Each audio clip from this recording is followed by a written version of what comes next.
Yeah, now we're going live. Got it. We're live. Yay. Hey, fantastic. All right, guys. Then, let's see if we can get a post over now to everybody on the congruency group page and explain to them that due to some unforeseen technical hitch that we're still trying to figure out, hopefully everybody can come over to your page. Are you putting a post on at the moment? I did. Yeah. You did. Brilliant. And what I'll do is I'll go to my page as well. If I can find it. Where am I? How do you find pages? Oh, we are so not technology. Oh, my groups. Now my groups. I'm gonna have my page. Home.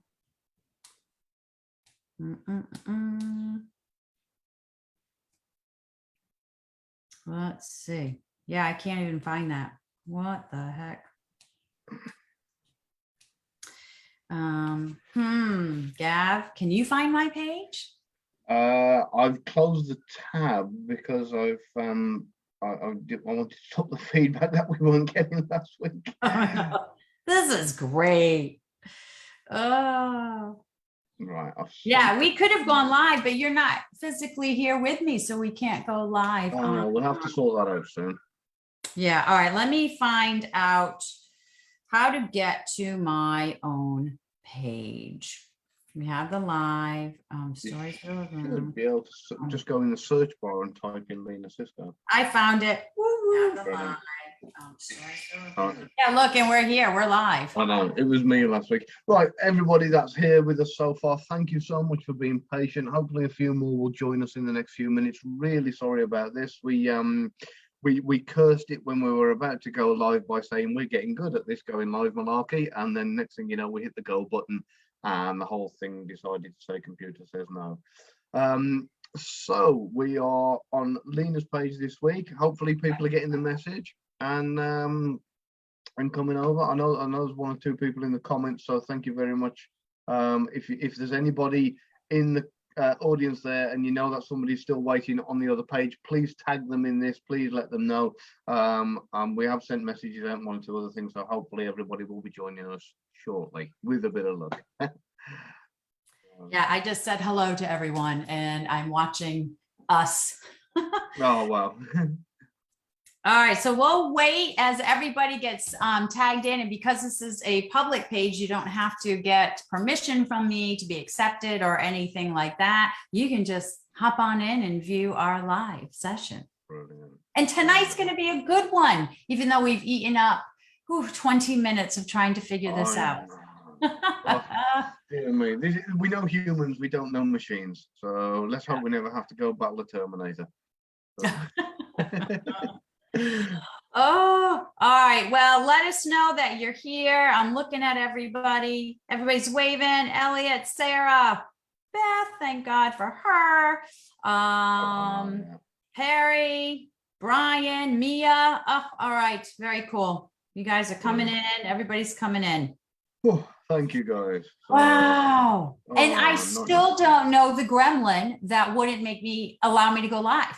Literally, it's something to do with TCG Tribe. Somebody must have spooked. I don't know. I can't go live. Have a look at the settings again tomorrow. I'll see what we can figure out, and hopefully, what we might have to do is a quick 5-minute live in the week or something, or over the weekend, just to. We're gonna surprise you guys. Yeah, we're gonna pop up and do a test run and give everybody a little bonus.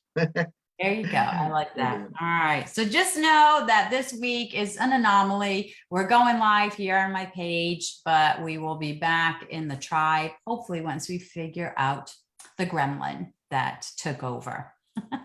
But tonight, oh yeah, Sarah can't figure out how to wave. That's okay, Sarah. We feel your pain. We're waving to you. Yeah, we can't figure out how to get on live. Hi, Bob Arp. It's been forever. I'm happy you're here. No, super cool. Super cool. Okay. Well, this is what we're talking about tonight. We promised you guys 2 weeks ago, a fortnight ago. Did I say that correctly? Mm-hmm. Yeah. Okay. Yeah. A fortnight ago, we promised that we were going to talk about lies and where they come from and our two memories. and the 2 types of liars, because we had a good discussion on the misinformation effect. We had a great discussion on how we can insert false memories into people's minds. So now we're going to talk about how we create lies, because a lot of people are shocked when I tell them that a lie actually is created from your memory. And people are like, no, that can't be possible because the lie's not coming from my memory. I'm making it up. I'm not remembering it. But if you think about it, how can you create a lie from nothing? It's pretty impossible. Nothing can be created from nothing. Exactly. Exactly. There must be some type of universal law or universe law around that. I don't know what it is. But anyway, your 2 types of memory, and you may have heard this before, they are episodic and semantic. And episodic memory is your autobiographical memory. It's a memory of an event I did, I witnessed, I know. You can ask me, Lena, what did you do last night? Well, I go access my episodic memory and I take all the bits of memory traces of what I did last night and I smush them all together. It's like building a puzzle. And I regurgitate that event and all those memory pieces almost in a storyline as to what I did last night. And then a week goes by and you say, Lena, what did you do the night that you had to go live? Tell me how chaotic you and Gavin felt when you guys couldn't figure out how to go live in your group, because I think I'll remember this one for a while. Oh, yeah. And then I tell you, and a week goes by and I tell you, a week ago when we were trying to do that, and I again have to take all those bits of memory, put it together, tell you the story. A month goes by, 2 months goes by, and now you ask me to do the same thing. Guess what happens? All of those memory traces, they're not all there anymore because a lot of time has passed by. A little bit here and there has dropped off, but I still can put together the remaining bits and create the story of what happened the night Gavin and I couldn't figure out how to go live in our Facebook group. I get very frustrated. So the other type of memory is semantic memory. Your semantic memory is just memory of known information just from being a human being on this earth. It's the best way I can put it. We all know certain things. We may not have personally experienced this thing, but we know of it. I always bring up the example of me creating a lie about traveling to Alaska. I know Alaska exists. I have a good idea of what it would possibly look like. In my head, it's a lot of snow and icebergs and very cold, right? But I've never been to Alaska. But if I had to make up a lie about traveling to Alaska, I can do it because I tap into my semantic memory, which is little fragments of memory bits I have from what I've seen or heard about Alaska. It's not a personal experience, but anything I know about Alaska, and I try to smush it all together and drag it out to create this lie. So when you lie, you're actually accessing your semantic memory to put together bits of information to create a lie. Now, if you ask me, hey, Lena, what'd you do last night? And I didn't want to tell you the truth because I'm hiding something and I did something I shouldn't have done. So I have to go in and think about my episodic memory automatically pops up, right? I automatically know what I truly did last night. And so now, because I don't want to tell you what I did, because maybe it's embarrassing, I have to suppress the episodic memory. And I have to tap into the semantic memory and create a lie about what I did or where I was. That can get very difficult to do. And it increases stress and anxiety. And for those of us who worry about being able to create a lie on the fly or remember a lie that we've created, it can start to increase our levels of cortisol. It can stress us out so much that we now tip over into what we refer to as cognitive overload. That's when the brain can't handle the simple task of answering a question, of listening. And Gavin can talk to this as well. I have been interviewing people who have tipped over into cognitive overload because they became so stressed from lying that I asked a simple question, can I get you a glass of water? And they just zone out. And they'll be like, I'm sorry, what did you say? It's so much stress that the body can't handle it. Our rational brain can't handle it. So now you know a little bit about how lies are created, right? We have that semantic memory, we have the episodic memory. Even though we're putting together memory traces and to create this event that happened, I still have to put it together. I don't remember things as a movie reel. And then when I want to lie about something, and especially lying on the fly, very, very difficult, I have to go to semantic memory and think of what I can do, what I can use to make this lie believable from these little bits of information that I have about something I never did. And that's the tip of the iceberg, talking about Alaska. Gav, I'm going to pop it over to you. Yeah. What words of wisdom do you want to share with us about our memories, memory traces, lying, the creating of a lie, all that good stuff? So basically, what you were when you were talking about going to different parts of the brain for information when you're kind of creating a lie, if ever you've witnessed anybody who's been put on the spot, you know, or pretty much can tell that they're not being truthful or that they're being deceitful, and you might throw a question in that they weren't prepared for, and you see their eyes go like this all over the place, and that's what they call a transderivational search. And the reason that's happening, they're accessing as many different parts of the brain as they can possibly get to, as fast and as rapidly as they can get that information together. They're, you know, there's like a little secretary running around inside grabbing all the files and saying, what do we know about Alaska? We've got something here, a book there, a file here, and they're getting it all together, and they're going, this is everything we've got on Alaska. And then what happens is then if your brain goes, right, that's no good, yet we can use that, and goes through all the information you've got and pulls out what's useful. And that's what that rapid eye movement is, where they're all over the place. And I went a bit cross, I think. So that's what's happening inside your brain, and that's why they kind of freeze for a moment, and you see that action, and they do that transderivational search. They've gone to all the different areas, collected all the information from their memories. And when I say memories, a memory doesn't have to be something that's physically happened. It could be a book they've read, a film they've seen, a documentary they've watched, even a postcard or a conversation they had once with somebody who's told them about Alaska. All those things combined are all then utilized by the kind of the functional part of your brain, shall we say, to put them all together and give as best a realistic account of what happened as it can. So I hope that makes sense. Yeah, it really does. Now I'm going to have this picture of little people running around inside my head trying to find files of information that don't exist. The reason why I always bring up Alaska is because years ago, I was in class with Janine Driver. Hi, Janine. I miss you. I don't know if you're watching, but if you are, huge shout out to you. And we were up in DC, and she runs her Train the Trainer Body Language Institute class. It's a 5-day course. And at the end, you have to tell a truthful story and a lie story, much of what I do in my law enforcement training. And so I came up to help her teach a couple of the sessions. And she said, hey, Sisco, get in the hot seat. You need to do this. And I'm like, I don't want to do it. She's like, you got to do it. You got to create a truthful story and a lie, and you got to get in the hot seat, and we're going to question you on it. I'm like, oh, because even though I'm a professional liar, I'm a regular liar. Still don't like it. And we're going to talk about those two types of liars here in a minute. So my lie story, because you have to lie, you have to make this story as much of a lie as possible. Not any part of it should be realistic. So I chose to lie about taking a cruise to Alaska. Now, here's the thing, though. I've been on a ton of cruises, but they've all gone to the Caribbean. None have gone to Alaska. I've never been to Alaska. So I thought, well, this is perfect. I can talk about a cruise ship and maybe get people, persuade them to think I'm telling the truth, because I can talk for a year about a cruise ship, but I know nothing about Alaska.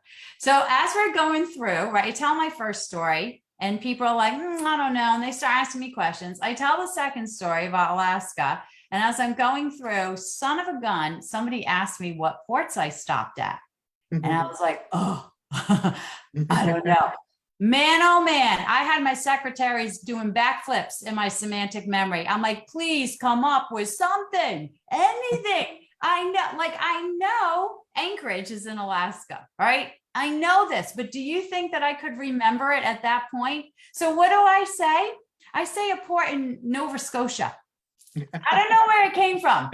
And it comes out of my mouth. And I'm like, that is so not right. But if I own it, maybe people won't know. And the class is like, what? That's not in Alaska. And what do I do? Yeah, it is. And they're like, we don't think it is. It's in Alaska, and that's where the cruise ship pulled in. And I tried to play it off that I actually talk about what we talked about 2 weeks ago, misinformation effect. I was so good at convincing them that this port was in Alaska and not Nova Scotia that half the class started buying it. They started believing me, and they're like, oh my God, we don't know which one's the lie. And I'm like, you got to be kidding me. Like, I cannot keep up this much longer. At some point, I'm going to crack up and laugh. And they literally were doubting their own memory because I was so convincing that this port was in Alaska. And finally, I broke. I was like, I can't do this anymore. I am laughing. I don't even know what I'm saying. I've never been to Alaska. And they're like, oh my gosh, you had us doubting our own memory. Wow. Yeah, That's fantastic. It's confidence when it comes to these things is definitely key, and obviously in situations like that, you know, and with your just your personality type as well, you can kind of get away with it. Just own it. I'd have probably turned around if somebody had said we think that's in Nova Scotia. I'd have probably turned around and said something like, "Yes, there is a port in Nova Scotia with the same name. You know, that's why I remembered it, or you know, or whatever." But yeah, you know, it's wonderful. I remember when I had to do my training on lie detection, one of the hardest and toughest things to do was find my own tells.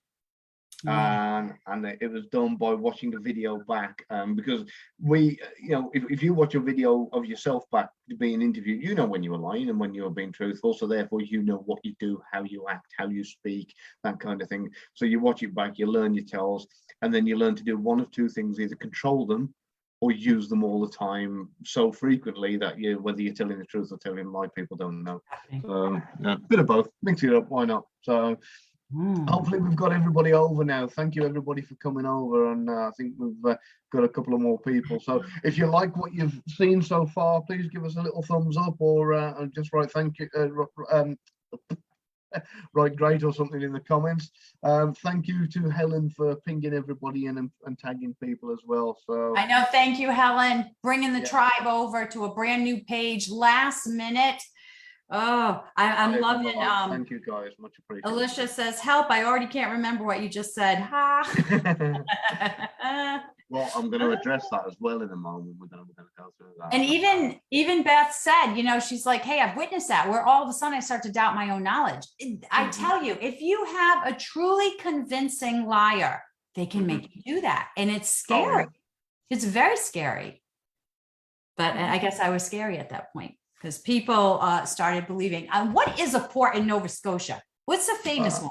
I can't remember. You know, I don't even know. Honestly, don't know. Okay, all right. Anybody out there, if you know a port in Nova Scotia, let me know, because for whatever reason, that one came to my brain. I literally was grasping at anything, and I knew the more I hesitated, the more they were knowing I was thinking of an answer and I was lying. So I was trying to spit something out so fast, and it came out of my mouth, and I'm like, this is so not in Alaska. Last time I was in Nova Scotia, my horse had just won, and I was flying to in a Learjet to see the eclipse, and it was just after Carly Simon wrote that song about me. What? I got that all wrong. It all come out wrong. So never mind. Right. So yeah, the reason this kind of thing happened, I promised everybody last week that I would mention this thing where, you know, where you're in your bed of a night time and you think, do you know what? I'm meant to change the batteries on the remote, on the television remote. I'm going to go downstairs now. I've got some batteries down in the sideboard drawer, and I'm going to go and do that now. And then what you do is you walk downstairs and you go, you know, through a couple of rooms, and you get to the living room, and you go, what was I here again? Oh, yes. Yeah. Notorious right there. I don't remember for the life of me. So you go back up the stairs and you get back to your bedroom, and you pick the remote up to turn the telly on the bedroom. You get remote. That's what I was doing. So the reason this happens to so many people, the reason so many people stand blank face staring at the open fridge going, why did I come in here again? It's because of, well, what it comes down to is something, I'm going to assume everybody knows a little bit about association. So, and what you've got is, Certain environments are associated with certain things. You can hear certain songs. You can go to certain places, meet certain people. If ever you've there might be somebody who you meet every single day. Say you stop at Starbucks on the way to work every single day, and you see the same girl serving you every single day, and yet you can go to a sports bar on the edge of town on the night time. She's not in uniform. You can run into her, and you think, I know her, but something's not right. It's kind of not, It's because you're not associating her with Starbucks. That's why you don't know. You might speak to her every day and know her and talk to her, but when you're in a different environment, it blanks. So it's a similar kind of thing that happens when you're at home. And the reason being, every single room in your house, whether you like it or not, is associated to something. The bedroom's associated to sleep and fun. The bathroom is hygiene, kitchen for cooking, so on and so forth. So and they've all each of them have got their own amounts of association. The kitchen being the most complex, because you've got kind of over here for the fridge, over here for where you keep your saucepans, and so on and so forth. And so there's so much that happens, and you've got so many memories in each room. I know I'm going a bit lengthy about this, but I'm hoping it's making sense to everybody. You've got so many memories in each room. And part of your kind of primitive brain, as it were, operates on association, because you have to survive back in hunter-gatherer times by going, I remember that bush, those berries were edible, they were good. You go to another part of the world, then you come back and you kind of, I remember, so you know what's good and what's bad. So it's kind of goes back to that primitive side of us yet again. And that's still operating even within our own homes. So what happens is, when you leave the bedroom and you walk down the stairs and you get to like the next level. I mean, I've got three floors where I am. So you got the next where my office is, and you got another load of memories, and then the landing and other rooms and another load of memories. Go down the next set of flats. Try again.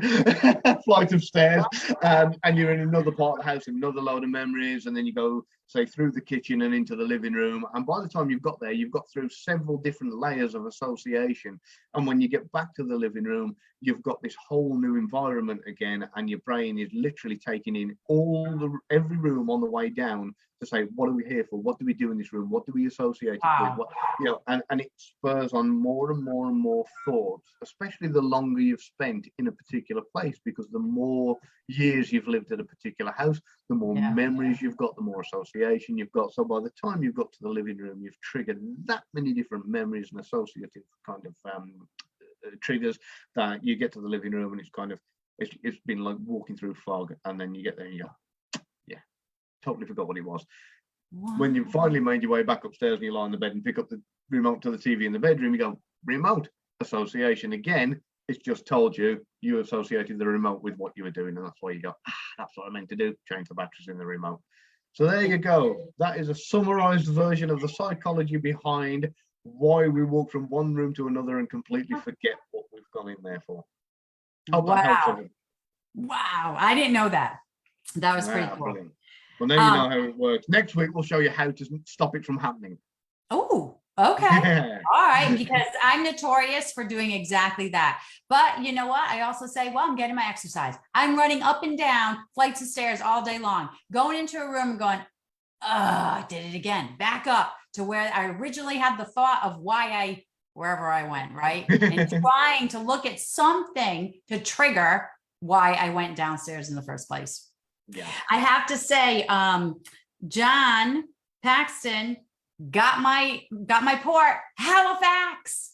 I said, hey! I don't even know if it's the port, but I said Halifax. Thank you, John. It's driving me crazy. I love it. I love it.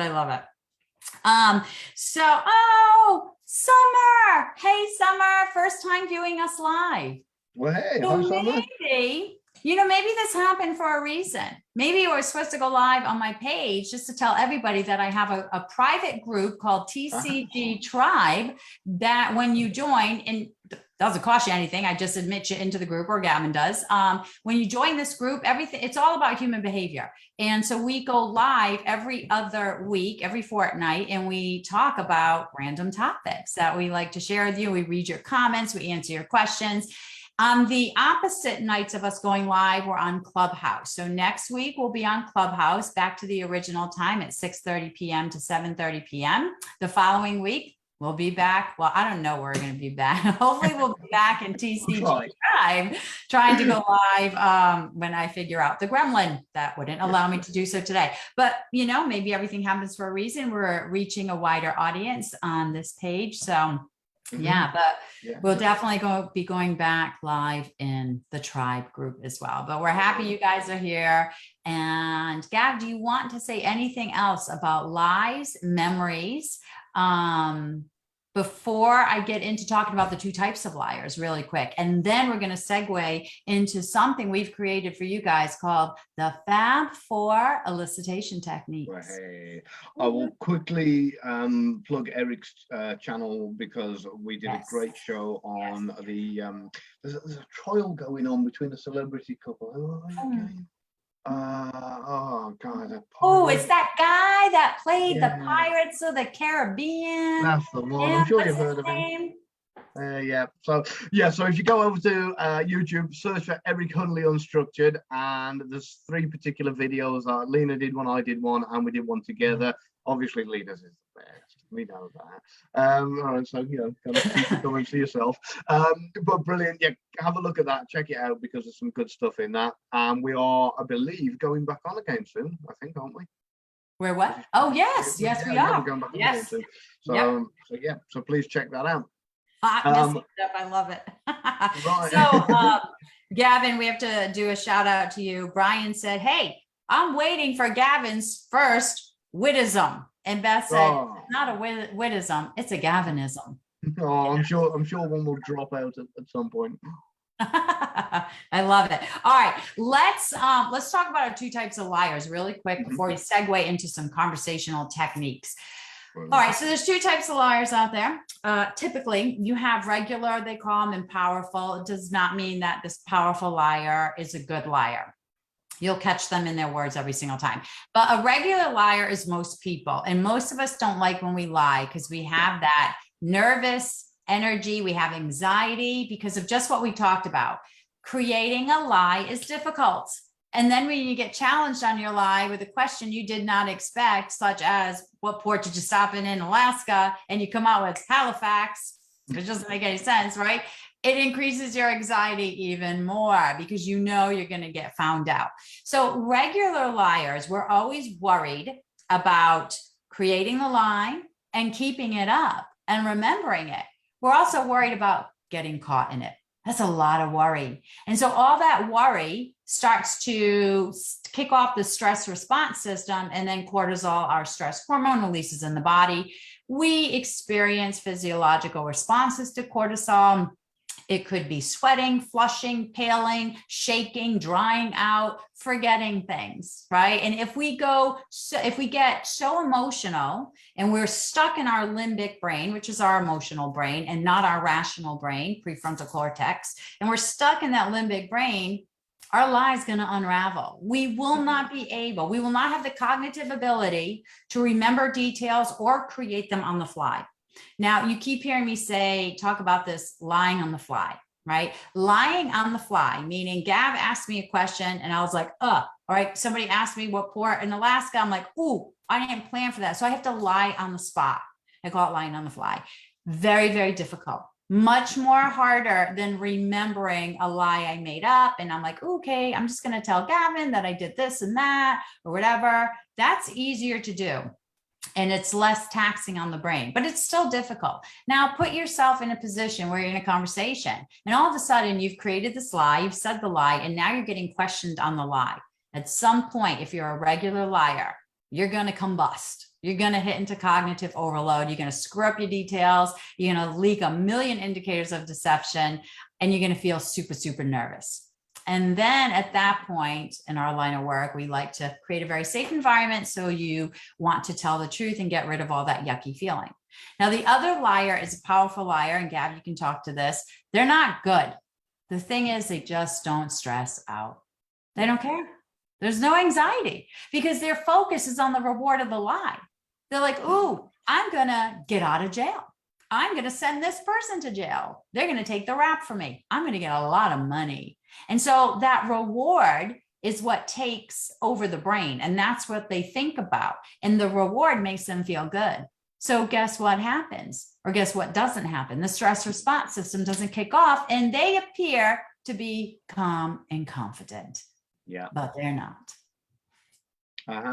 And again, I mean, I've said before, so everybody knows it's coming up in my new book that's getting released soon. That these primarily two reasons people lie, and it's simply protection or gain, one way or another. Whether it's to protect other people, protect yourself, or, or it's gain. It's it's for some kind of, whether it's personal gain, financial gain, or just to gain the upper hand in a social situation, make yourself look good, whatever. It comes down to those two things. Yes.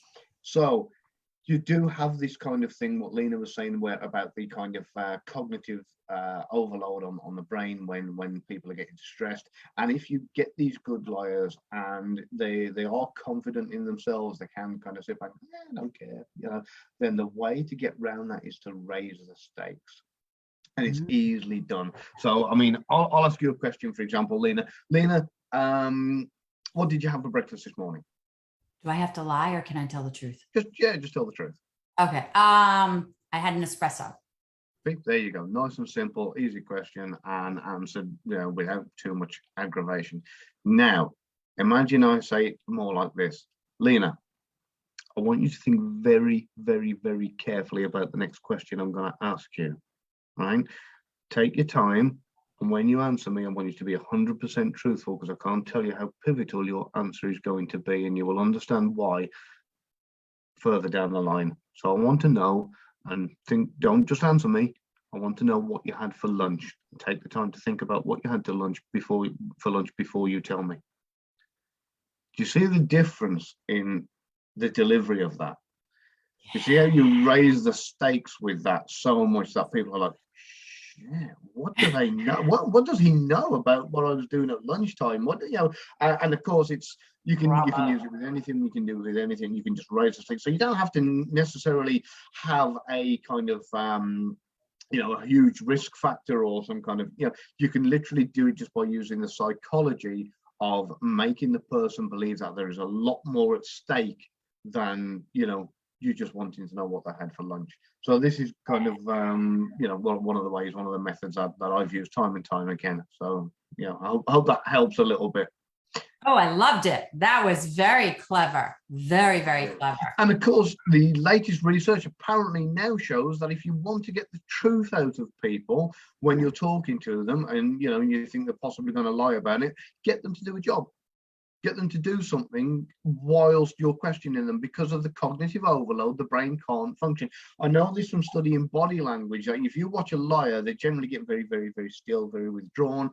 And if you've got somebody who is like, as they're talking, they're very demonstrative, they're kind of moving their hands around, that's the normal thing when people are expressing themselves.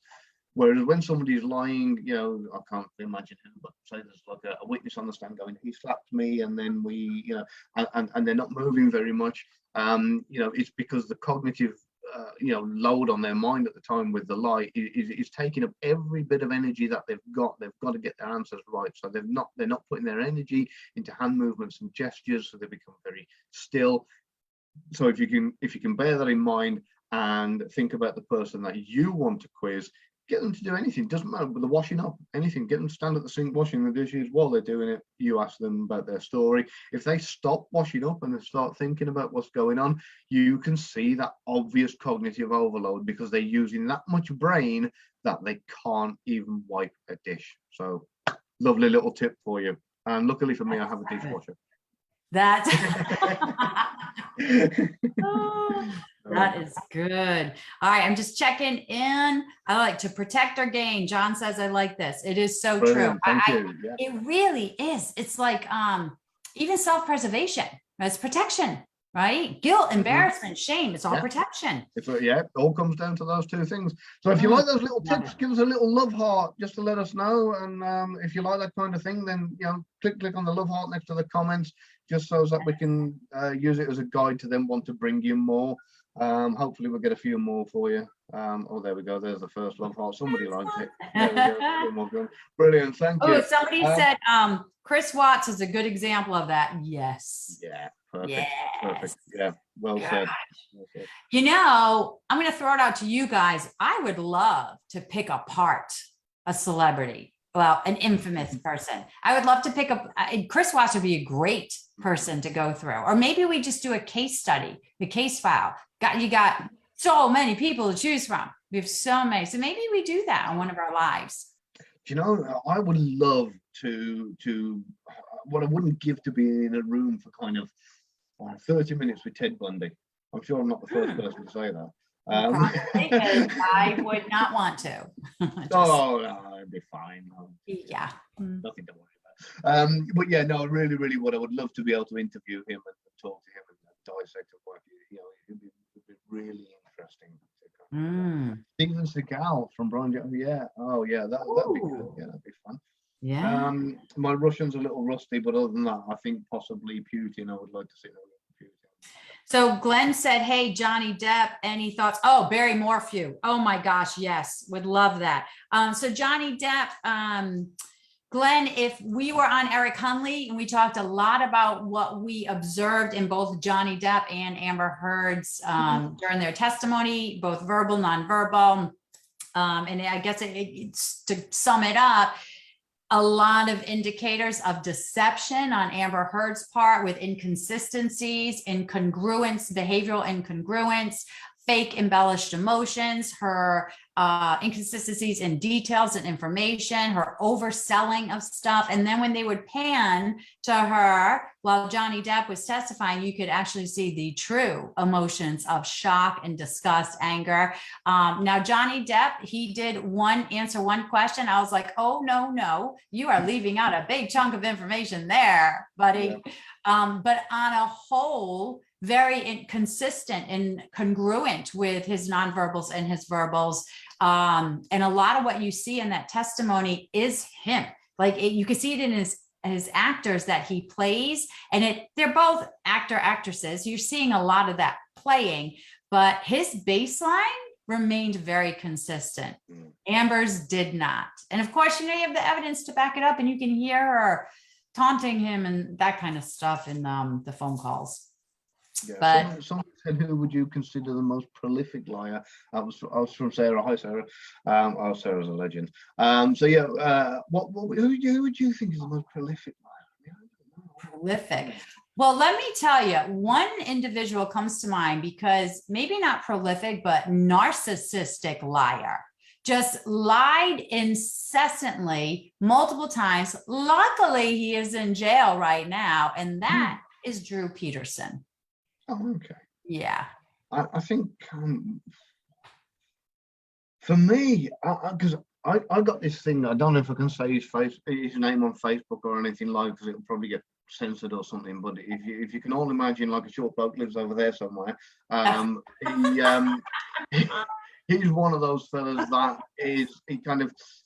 I don't know whether it would be lies or whether it would just, because he changed and altered information and kind of seemed to try to mold history to fit his narrative in many ways, invading countries and going on to try and take on the world with his views. So I would, again, it'd be one of those really interesting things to be able to find out and say, right, did you believe what you were selling, or what was your angle? Did you know you were manipulating things? Did you know you were altering things, or what was going on at the top of the pyramid? So yeah, that would be a really interesting conversation. So well, I tell you, and that is, there are sociopaths, there are psychopaths, there are pathological liars, and there's compulsive liars. They all lie for different motivations and reasons. And oftentimes I get asked when I train people, like, oh, what happens when you get the pathological liar? They're kind of rare. It's not that you're bumping into a pathological liar every day on the street.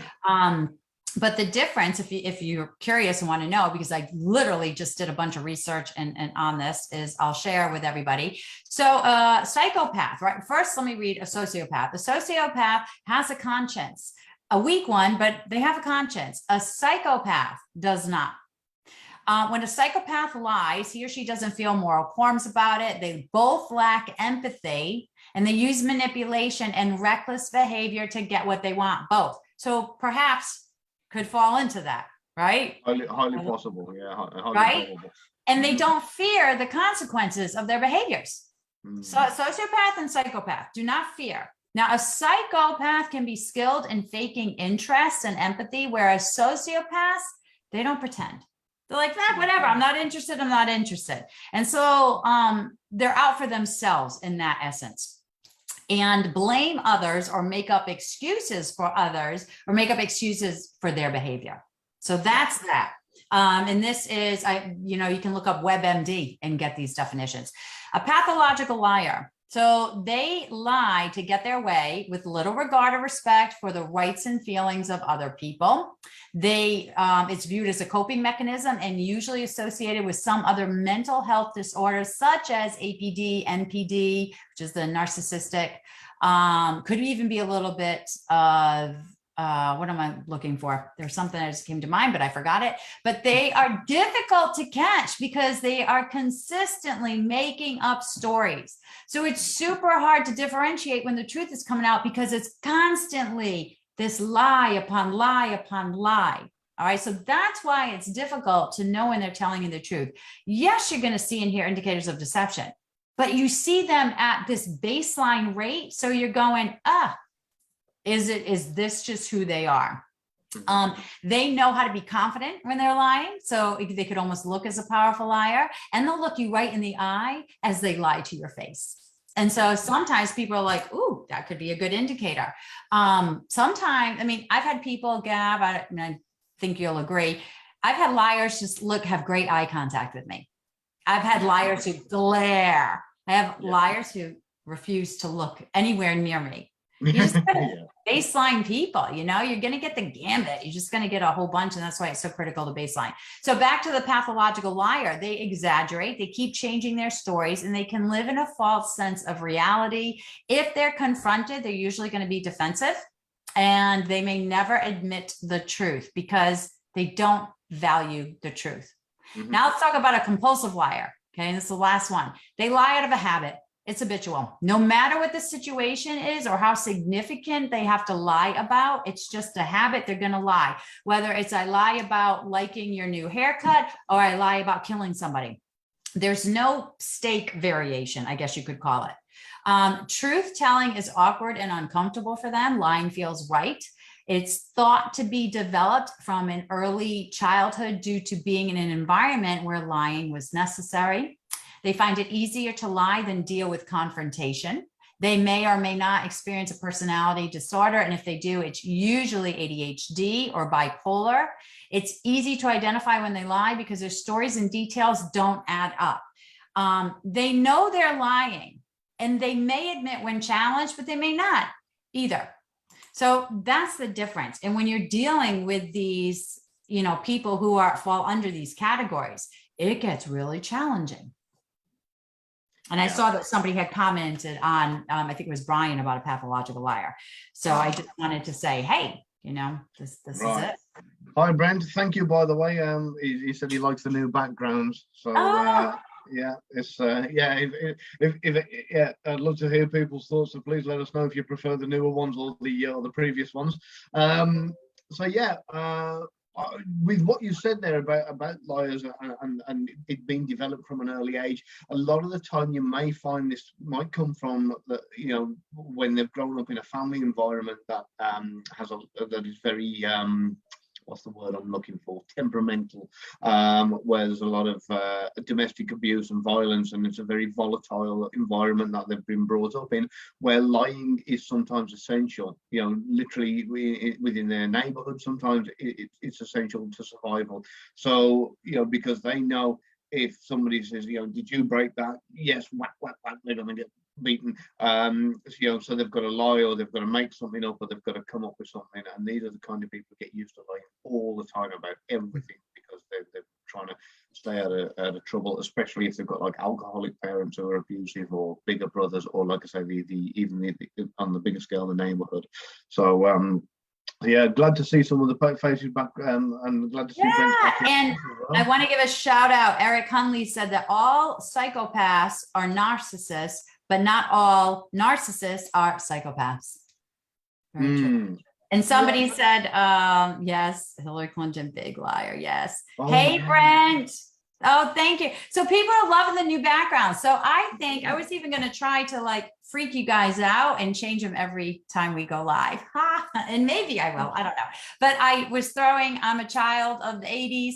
Well, I'm a child of the 70s. I just love the 80s. Clarify that. But this is a throwback, a little respect to my Atari Nintendo days. Oh, well, I believe as well that the Japanese translation for Atari is the immediate surroundings. Is that right?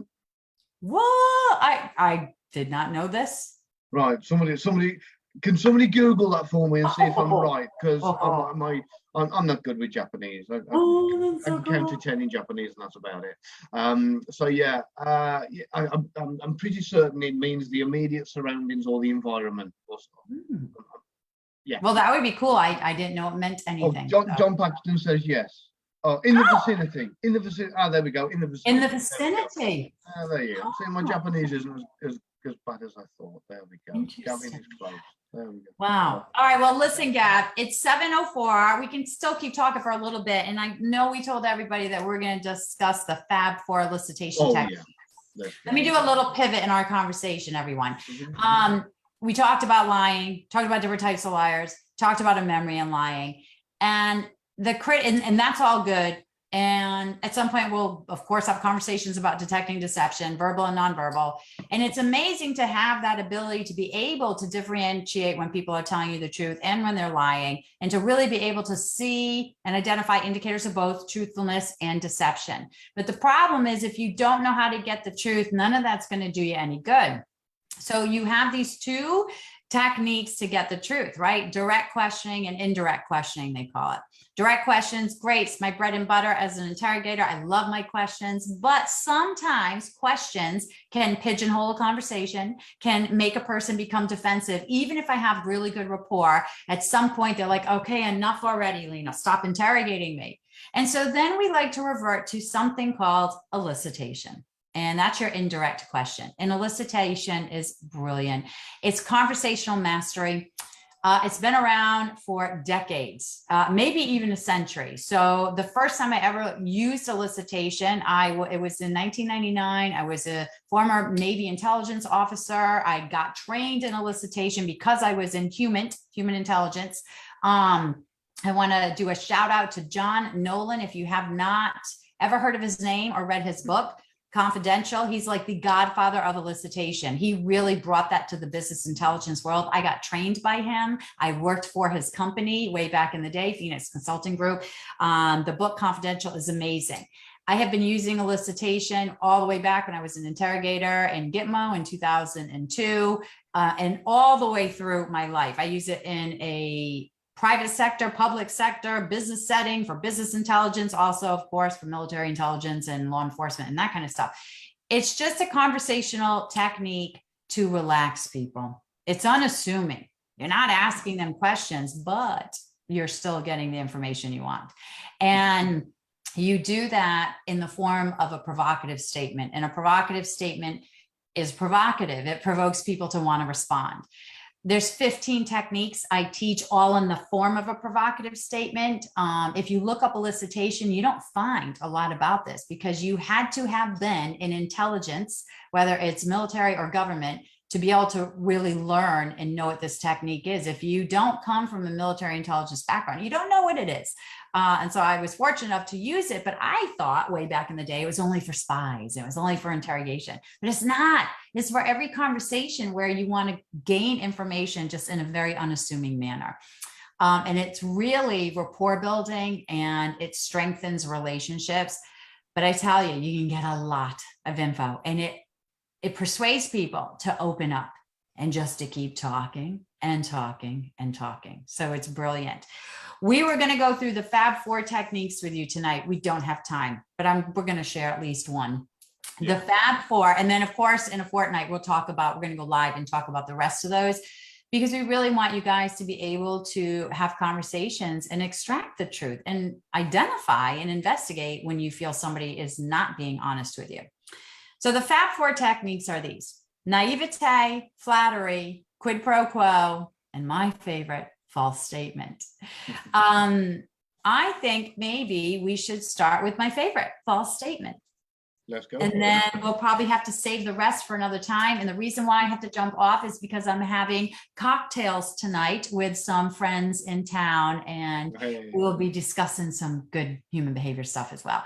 But false statement, Gav, I'll let you talk about it.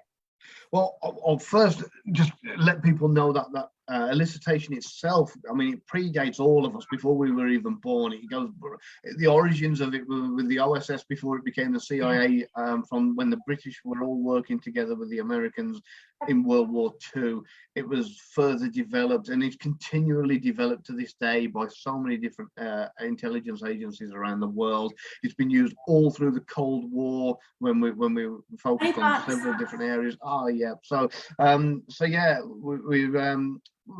it, like I say, continues to get developed even to this day. So, but it's something that is a long-term skill, and up until recently has only been kind of around for intelligence officers or people who are like working within the government and that kind of thing.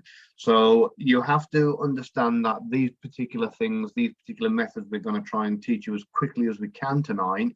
Even though we're giving you them in a nutshell, you do have to create the environment around them most of the time. So it's not good just walking up to somebody, screaming a provocative statement at them, and then, you know, thinking, well, that didn't work.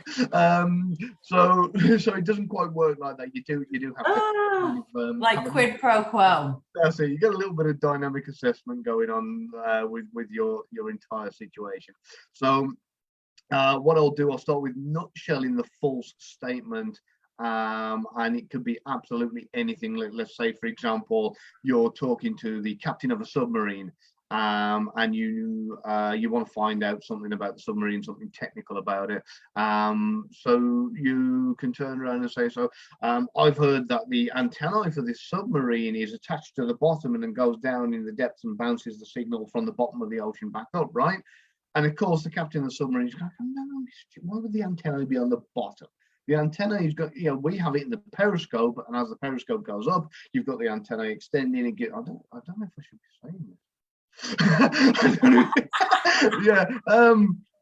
Okay, let's continue. But be careful with that example, Gav. So yeah, it's no public knowledge that the antenna for a submarine, you know exactly where it is. So most people in the world probably don't know where it is. You've just found out. There you go. All kinds of revelations of government secrets going on Lena's page. There you go.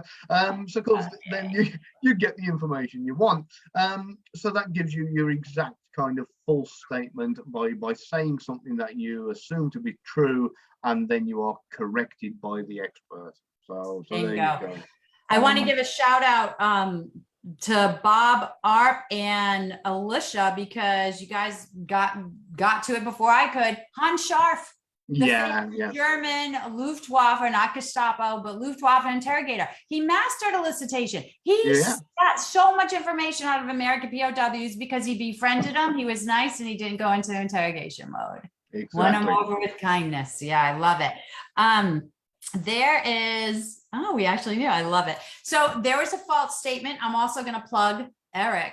So do you remember a long time ago, Gav, you and I were on one of Eric's shows, and before we got on, I didn't have earbuds. I was just using. Oh, yeah, I remember, yeah. And Eric's like, oh, tisk. Lena, earbuds are the best. You have to do this. So I was like, oh, okay. And as we got into the program, he was asking us about elicitation and what it was. And he's like, well, give me an example, Lena. Put me on the spot, right? And I said, okay. And so I said, you know those earbuds that you keep telling me about and how they're the best thing ever? That's absolutely incorrect, because it is proven with technology and all of the tech things that I've read that just the microphone alone on that Cotteroid setting is the best way to actually hear and talk when you're on a Zoom live. And he was scowled at me. He's like, no, it's not. And I was like, well, it's just a false statement. I just made all that up. I have no idea what I was just saying. I don't read tech magazines. I looked at my Yeti. I said Yeti. Boom, there it was. But it got him to say, don't say that. The earbuds are the best, and tell me why, right? So a false statement, if you're working with the right personality, when you say a false statement, it's meant to entice the other person to want to prove you wrong. And when they do that, they're telling you the information you want. Yeah, it's literally just bait. Really, it's just bait. However, I will mention at this point, and this is kind of where two areas kind of overlap a little bit. This is brilliant for anybody who's single and they're going dating, because you get a lot of people who go out on a date and they go into interview mode and they go, so tell me about yourself. So what kind of music do you like? Do you like this? Do you like that? And of course, what happens is the other person then ends up walking away going, wow, did I get the job? Not necessarily wanting another date, but feel like they've been kind of interrogated rather than taken out on a date. You can use elicitation in the sense of, you go out on a date and you can say something like, I really, I love 80s music. It was the best. And just watch their reaction. They might turn and say, oh no, 90s is better, or yeah, 80s was great, or I prefer classic, whatever. But you're finding out about them using elicitation rather than asking questions and firing question after question like a question machine gun. So opens the doors. Brilliant. It works a lot better. And afterwards, they feel better because they feel like you've listened, you've talked to them, you've got this whole thing going on where there's this dynamic that wasn't kind of awkward questions and awkward silences all the night, and you've got this backwards forwards flow of conversation, and they feel listened to and appreciated. So there you go, another little hint for you if you like that, guys. Just stick a quick like in there and say, and we'll see if we can get a few more for you. And for anybody who hasn't noticed, the backgrounds I think are changing each week to Lena's nails. If you look at Lena's nails, you will see that they're a match to the see. There we go. Evil. Oh my God. Yeah. Next week, if you've got red nails, we're gonna. You know what? We may have to change the background to my nail color.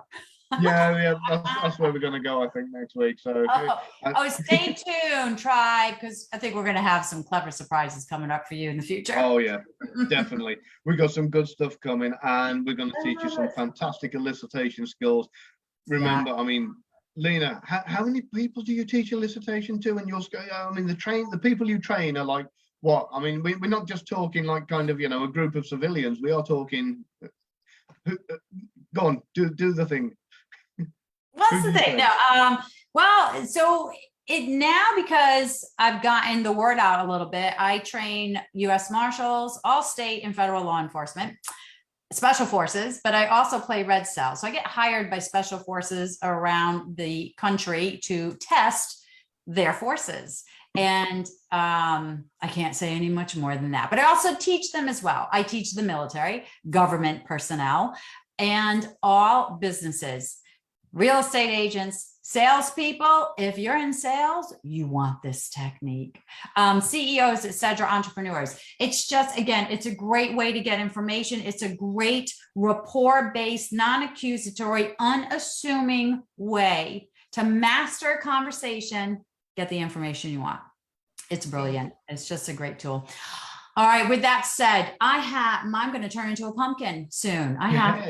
Yes, I have to be on my way, but sorry guys for the technical difficulties. I'm going to dig into it at some point this weekend and figure out what happened. So we go live again in 2 weeks in the tribe. Next week, we're going to be on Clubhouse, right, Gav? Yeah, we will be. What are we talking about? We will go deeper into elicitation. Okay. We will talk about the conversational hourglass, and we will talk about kind of if we've got time, we maybe go into steering the conversation and controlling the conversation. How about that? I saw your face light up as soon as I said that. So yeah. So you got some great stuff to come, guys. And what will probably happen, we're going to do like a dummy run. We're going to have a test run either over the weekend or early part of next week, where we'll have a quick 5 or 10 minute live just to get the technology back in place the way it should be. We can't tell you when it's coming because we don't bloody know. So we're just going to play it by ear, see where we can get on, and basically what we'll do is I will make sure that in that 5 or 10 minutes we've got some really good material to give you, so that it makes it worth your while. So watch this page, watch the TCG Tribe page. If you're not on there, click over now and we will add you to that page. And there will be something coming at some point between now and the next live. Yes. And yes, John, we're gonna continue the Fab Four. So I've written this down. We talked about false statement. We may give you another example or two. We're going to talk about naivete, flattery, and quid pro quo. We will. That'll come up in Clubhouse. Awesome. Yeah. All Some right, good guys. examples. I love it. Okay, thank you, everybody. Thank you so much for sticking with us and joining us.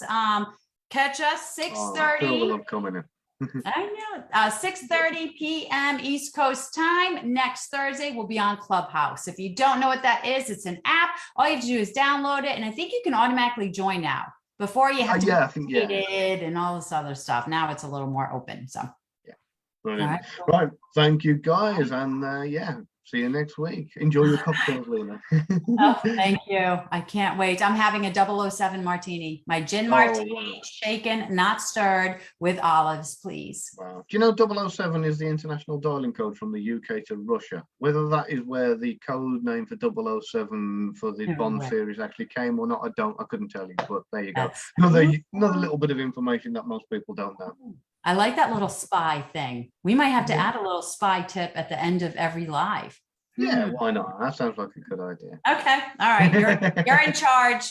All right, guys. Cheers. Brilliant. Have a great Bye, night, everyone. and we'll see you in Clubhouse next week. And of course, you'll see us on the Facebook group TCG Tribe. Take care. Bye, guys.